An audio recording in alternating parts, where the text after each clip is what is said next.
que vas a necesitar, primero un clavo. Es muy importante que sea largo, porque si no es largo, la actividad no te va a salir. Entonces, lo más largo que encuentres en tu casa, ¿sí? Estas pinzas metálicas, de esas que se utilizan para cocinar, o puedes buscar algo que te permita quemarlo al fuego y que además pueda sostener al clavo.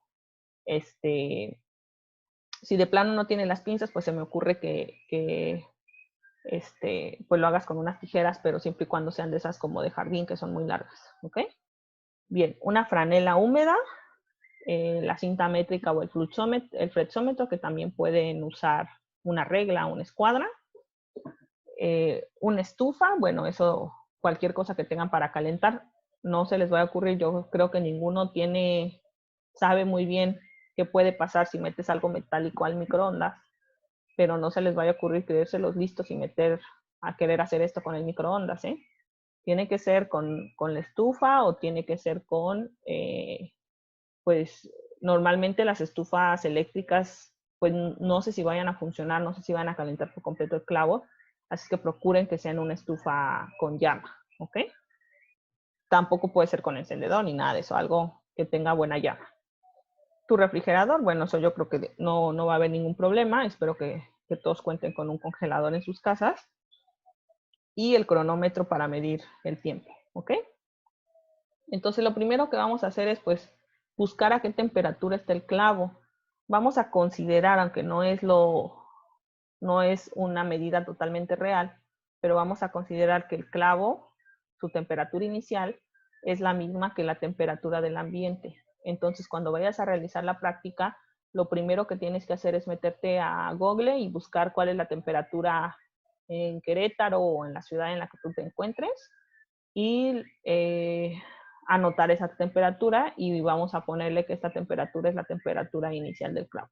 Ahora, hay algunos papás que pues todo depende de a qué se dediquen sus papás, que tienen por ahí estos termómetros de láser, ¿sí?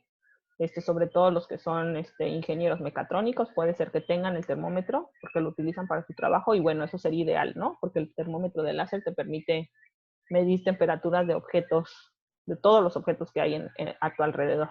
Entonces, si tienes eso, pues muestras una imagen de que lo mediste así y bueno, te vas a dar cuenta que el clavo está mucho más frío que el ambiente, ¿verdad? Ok, bien. Luego, ¿qué vamos a hacer? Vamos a medir el clavo. Procura que esta medida, dice con la cinta métrica, pero lo puedes hacer incluso si tienes un vernier en casa, que bueno, eso solo sería alguien que también sus papás se dediquen a algo muy exclusivo, pues de preferencia medirlo con el vernier o con alguna medida que pudieses medir muy bien cuánto es la longitud del clavo. Y después de medirlo vas a meter el clavo al congelador. Esto para que se enfríe muchísimo, ¿ok? Y dice que durante 5 minutos, aunque yo pues les diría que lo dejen un poquito más, porque si su clavo no es tan largo, pues no va a haber mucha diferencia. Entonces, hasta que ustedes ya crean, todo depende de qué tan potente sea su congelador, crean que ya se haya congelado bueno, o sea, tenga la misma temperatura que el congelador, ¿no? Que normalmente los congeladores están entre los 0 grados, 2 grados, etcétera, y algunos que luego hasta menos tanto, ¿ok? Bueno, ya que saques del congelador el clavo, lo vas a medir ahora frío, ¿ok? Y bueno, después es importante que pongas tu franelita húmeda, que pongas sobre la franela lo que es tu sistema de medición, ya sea la cinta métrica o la regla o con lo que estés midiendo. Y esto es, la franela es porque vas a medir ahora el clavo caliente. Obviamente cuando tengas el clavo caliente no lo vas a poder manipular. Entonces es muy importante que tengas la franela para que no quemes la superficie sobre la que te encuentras y además que no te tengas que acercar, ¿verdad? A medir el clavo y que se vaya a quemar el objeto con el que estás midiendo. Entonces, pues tú ahí idéatelas para que no vayas a cometer ningún accidente, ¿ok? Y que puedas medir ahora el clavo a una temperatura muy, muy, muy caliente. Entonces, con mucha precaución, sostén el clavo con las pinzas, procura que las pinzas te permitan tener el clavo bien fijo, que no se te vaya a caer y mucho menos que se te vaya a caer encima de alguien. Entonces hay que tener mucho cuidado. Las pinzas muy cerca de la cabeza, lo más cerca que se pueda, pero que esté bien sujeto, de tal forma que puedas calentar todo el clavo. todo el clavo se tiene que calentar súper bien. Entonces hay que ponerlo en la llama aproximadamente 1 minuto, en la llama de la estufa, ¿ok?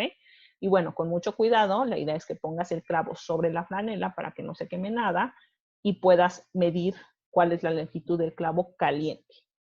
Bueno, las variaciones van a ser tan pequeñas que es muy importante que estas mediciones las hagas con mucha precisión.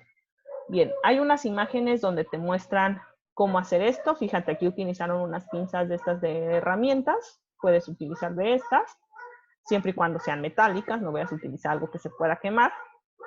Y aquí como midieron el clavo caliente, ¿verdad? El frío es un poquito más fácil de manipular. Estas dos mediciones las tienes que hacer rápido, ¿sí? Muy, muy rápido, antes de que el clavo llegue otra vez a estar a la temperatura original. Bien. Vas a poner, ya sabes, la evidencia de que tú realizaste el trabajo de forma individual. Mientras más fotografías tomes, mejor, ¿ok? Y ponerlas en esta parte de ruta crítica. Y luego vamos a rellenar la tablita de resultados. Bien. Entonces, ¿qué vas a poner en tu tablita de resultados? Vas a poner primero aquí la temperatura del ambiente, ¿ok? Esta temperatura del ambiente es la que mediste con internet, ¿sí? Luego aquí la longitud a la que estaba el clavo a temperatura ambiente, antes de enfriarlo y de calentarlo. En esta parte de aquí, la longitud a la que estaba el clavo frío, y en esta parte de aquí, la longitud a la que estaba el clavo caliente. En teoría tendríamos que hacer 3 mediciones de la longitud, inclusive si pudiese ser posible con 3 aparatos diferentes, ¿ok? Entonces, eso no lo dice la práctica, pero yo sí les voy a pedir que mínimo, si para ti es fácil tomar las mediciones porque tienes varios aparatos, mínimo tomes 2 mediciones de cada una de estas 3 y las promedies. Y que esas mediciones las hagas con aparatos diferentes, con una regla y con una escuadra, o con una regla y una cinta métrica, ¿sí? Porque recuerda que tenemos un porcentaje de error por instrumento que estamos utilizando. Entonces, 2 mediciones de la longitud y le sacamos el promedio a esas mediciones, ¿ok? Y bueno, y luego dice que saquemos delta L. Delta L para el frío va a ser igual, aquí en frío, va a ser igual a la longitud del clavo ambiente, o sea, la longitud original del clavo, menos la longitud del clavo frío. Y delta L caliente va a ser igual a la longitud del clavo en el ambiente menos la longitud del clavo frío. En teoría, y esto depende mucho de qué tanto hayas calentado y enfriado y de qué tamaño son los clavos, en teoría va a haber una contracción del clavo, se va a hacer más chiquito, o un alargamiento del clavo. Quiero que te des cuenta aquí qué es lo que pasa cuando enfrías y cuando calientas. Y bueno, alguna de estas dos va a ser negativa, ¿sí? De tal forma que eso quiere decir que el clavo, si sale negativa, quiere decir que el clavo se alargó. Si sale positiva, quiere decir que el clavo se achicó, ¿ok? Porque a LA, que es la longitud normal, está restando chico. Dice, en las dos se les resta la longitud del clavo. Ah, me equivoqué, perdón. Aquí me equivoqué, es del clavo caliente. Sí dije caliente, pero le puse subíndice F, ¿ok? Muy bien, gracias por esa corrección. Entonces, así es como lo vamos a sacar, como vamos a llenar esta tablita, ¿ok? Bien. Y luego, ¿qué vamos a hacer? Fíjate. Dice, sabiendo que el coeficiente, esta es una forma de sacarlo así, ¿ok? Y la otra es utilizando la fórmula. Esta formulita, tú la viste, si recuerdas, la viste en Física 2. Ya no es necesario medir la temperatura del clavo en frío y en caliente. No, no puedes medir la temperatura del clavo frío y caliente, ¿verdad? A menos de que tuviese. Entonces, precisamente los datos que calculamos anteriormente van a servir para sacar esas temperaturas, ¿ok? Entonces, ¿qué es lo que conocemos? El coeficiente de dilatación. del acero que nos los están dando como dato aquí, ¿ok? También conocemos la L0, ¿ok? L0 es la longitud inicial. Yo acá le había puesto LA, longitud del ambiente, pero bueno, es lo mismo que esta L0. Alfa es este coeficiente de aquí. Delta L, ya lo calculamos, ya te dije cómo. Y